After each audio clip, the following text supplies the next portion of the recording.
on arrête de vouloir continuer à avoir une hyper-métropole, un hyper-territoire artificialisé.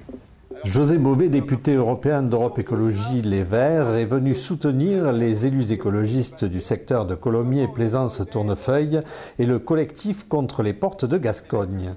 Ce projet rebaptisé Val Tolosa ajouterait un centre commercial et une galerie marchande dans l'agglomération toulousaine qui semble déjà très bien lotie dans ce domaine. On voit bien que ce plateau, il est coincé entre deux zones déjà commerciales importantes, à quelques minutes l'une de l'autre, moins de 20 minutes de chaque côté, donc on ne comprend pas vraiment très bien. Je crois que c'est complètement une illusion, parce qu'on voit bien aujourd'hui que ce type de projet, beaucoup maintenant n'ont pas de viabilité. Mais qu'une fois qu'on a artificialisé le sol, qu'on a bétonné, ben c'est terminé, on ne peut plus faire autre chose. Parce qu'à la fois on est sur une zone qui est ouverte, qui n'a pas été dégradée, qui est une zone qui est un lieu de captage d'eau, qui est un lieu de biodiversité, qui peut être un lieu agricole ou autre, de loisirs, qui peut être un poumon pour Toulouse et son agglomération. Et donc ça, je crois que c'est important de le préserver. José Bové est venu avec des arbres du Larzac pour les replanter sur le plateau de la Ménude et faire ainsi fructifier un acte de résistance. Il faut arrêter l'aménagement du territoire qui se fait de manière complètement technocratique et complètement absurde. Donc ça devient un symbole de résistance à un modèle d'urbanisation qu'aujourd'hui la majorité des élus malheureusement ne remettent pas en cause. Ils ne réfléchissent pas. Ils voient simplement éventuellement les taxes qui peuvent en revenir, les plus-values qui peuvent être apportées en termes financiers, mais ça s'arrête là. Or, le développement, aujourd'hui, c'est plus ça. Au nom de quoi il faudrait aménager quoi que ce soit? Au nom de quoi? Voilà la première question qu'il faudrait se poser, que personne ne se pose d'ailleurs. Plus d'une centaine de personnes étaient présentes pour signifier leur opposition à un projet dévoreur d'espace libre. Je verrai ce qu'on y voit actuellement, toi, tout à fait libre. Voilà. Donc pour moi, je le vois, si on commence à parler visiblement de technocratie, d'aménagement, il faut voir que quand même c'est une surface de 300 hectares qui a été commencé à grignoter derrière par là-bas sur Colomiers, ça c'est d'accord. Ceci étant, on peut regarder autour de nous, il y a quand même une vue paysagère sur les Pyrénées, il y a le vent d'automne qui balaye tout ça, etc. Il y a des chevaux qui paissent, c'est tranquille, il y a de la flore, il y a de la faune avec des choses extrêmement intéressantes dessus. Donc je n'aurais aucune raison de bétonner tout ça pour l'hyperconsommation qu'ils veulent défendre. Et en fait, l'hyperconsommation, c'est quoi derrière? C'est toujours pareil, c'est du fric, quoi. Tout le monde le sait. Et on voit les scandales qu'il y a en permanence depuis 20 ans donc, concernant cette alimentation.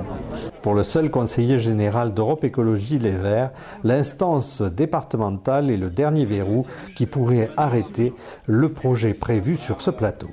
Bien évidemment, le président du Conseil général et la majorité du Conseil général n'a pas voulu aller dans ce sens parce que moi je dis attention, il faut surtout ne pas aller vers ce méga centre commercial. On m'a rétorqué qu'il ne fallait pas aller à l'encontre du développement économique et puis que ce n'était pas le dernier verrou puisqu'il y avait une étude sur l'environnement qui était en attente. Voilà. Mais en tout état de cause, on sent très bien, un peu comme la LGV ou la délocalisation du parc des expositions, comme ce projet, on sent très bien que c'est quand même le logiciel des années 70-80, en tout cas du siècle passé, qui est encore à l'œuvre dans les décisions des collectivités locales. Et on va s'apercevoir qu'on va dans un mur. Et le problème, c'est qu'on n'aura pas la possibilité de revenir en arrière. Parce qu'une fois qu'on a, je dirais, dégradé les terres, ben on s'apercevra qu'un jour, un billet de banque ne se mange pas, quoi. L'élu écologiste a une autre approche. On met ici une assemblée citoyenne. On crée de l'intelligence collective. En relation, je dirais, entre ce à quoi on doit tendre et ce qu'il est possible de réaliser. Et on va s'apercevoir qu'on est en capacité de proposer plein d'alternatives. Déjà, le collectif aux Portes de Gascogne a fait des propositions concrètes. Fermes pédagogiques, des unités de production d'énergie renouvelable, voilà. Le laisser en l'état, parce que ça peut être effectivement un lieu où régnerait enfin la biodiversité.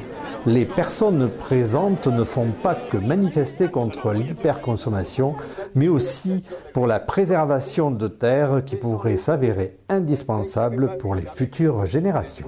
Donc il faut donc relocaliser l'agriculture puisque en fait on n'aura pas l'énergie pour aller la chercher puisqu'on sera en pénurie de pétrole et tout ça et on ne pourra pas faire venir des produits de partout. Donc il nous le faudra ces surfaces, il nous les faudra ces surfaces. Et surtout autour de villes comme ça où on a une autonomie alimentaire très faible. Donc s'il y a quoi que ce soit qui bloque le système, c'est tout Toulouse qui ne mange pas. Bon, faut garder ces terres, absolument. Louis Escoula, le maire de Plaisance-du-Touche, est venu à la rencontre des élus écologistes pour tenter en vain de les convaincre que le projet Val Tolosa avait son utilité.